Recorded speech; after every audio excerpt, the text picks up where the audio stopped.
الرحيم. يا جدعان، احنا فيه شباب بيتفرج على الشاشات وعلى التلفزيونات. اما جه الاهلي بيشتكي وقال لك انا مش هحضر مباراة القمة. قال لك الاهلي انسحب. الاهلي ما انسحبش، والاهلي كله عمال يبنبك بالكلام وكله عمال يهري، والاهلي قدم شكوى ومريح باله، ولا بيتكلم ولا بيهش ولا بينش، لان هو على حق. اتفرجتوا على كرة الطايرة الاهلي والزمالك؟ شفت اللعيب اللي اسمه مصطفى؟ اللعيب اللي اسمه مصطفى للجمهور، وفي جمهور قصاد الشاشات بيتفرج، يعمل بصباعه يعني عيب مش عايز اعملها واحنا في رمضان. ده لعيب قدوه من نادي الزمالك.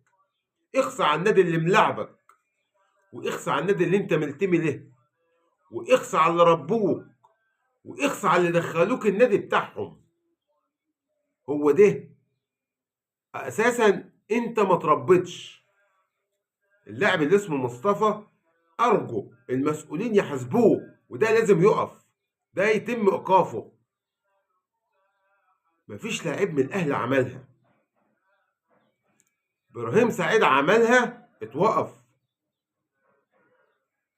اسالوا بقى ناس قديمه بقى. ابراهيم سعيد عملها مع لاعب مش مع الجمهور، وفي الخباثه كده، واتوقف واتعاقب فيها.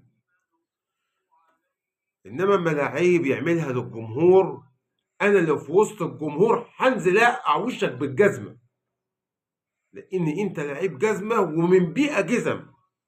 شكرا.